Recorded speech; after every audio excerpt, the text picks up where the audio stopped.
Pensa só nesse cenário. 40 longos anos no deserto. Uma praga terrível que acabou de passar. E agora, a nação de Israel está ali, finalmente, na beira da terra prometida. Eles estão acampados nas planícies de Moabe, olhando para o horizonte, para o futuro deles. É bem nesse momento, nesse ponto de virada, que Moisés e Eleazar recebem uma ordem divina que vai definir absolutamente tudo o que vem a seguir.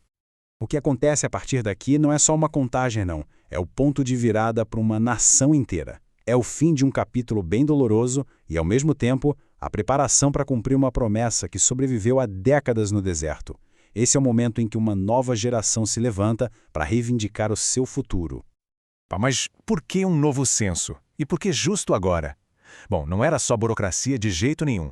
Essa contagem era, na verdade, um ato fundamental, com objetivos muito, mas muito claros, que iriam moldar o futuro imediato da nação de Israel.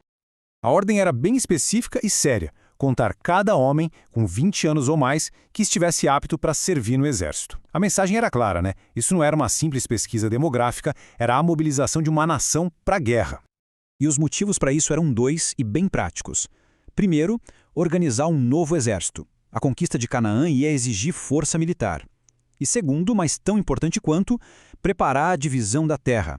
A contagem ia garantir que a herança de cada tribo fosse justa, proporcional ao tamanho dela.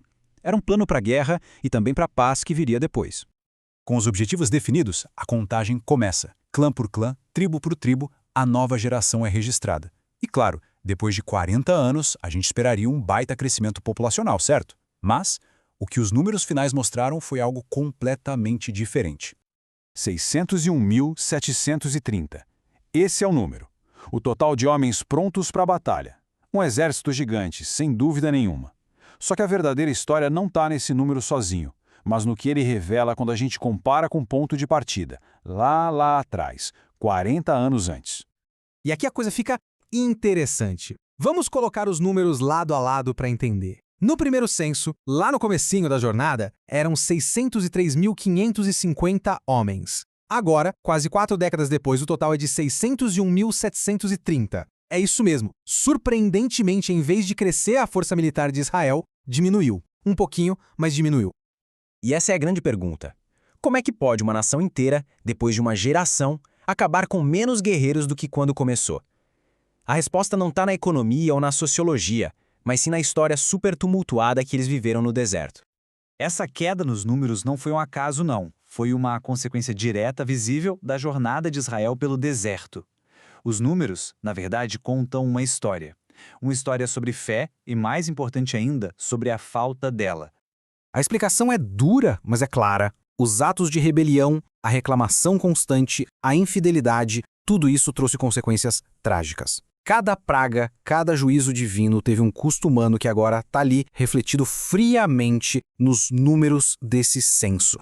Quer um exemplo bem chocante? É só olhar para a tribo de Simeão. No primeiro censo, eles tinham 59.300 homens. Agora, apenas 22.200.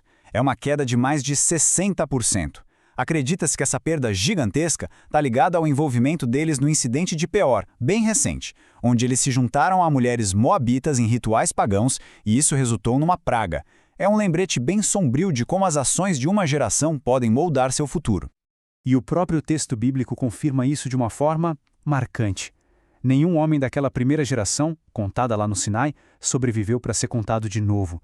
As únicas exceções, Caleb e Josué. A profecia de que eles morreriam no deserto por causa da incredulidade deles tinha se cumprido ao pé da letra. Mas a história não acaba em julgamento, não. O simples fato de um novo censo estar acontecendo já é um sinal poderoso de esperança. Apesar do fracasso de uma geração inteira, o plano maior não tinha sido abandonado. Uma nova chance estava surgindo no horizonte.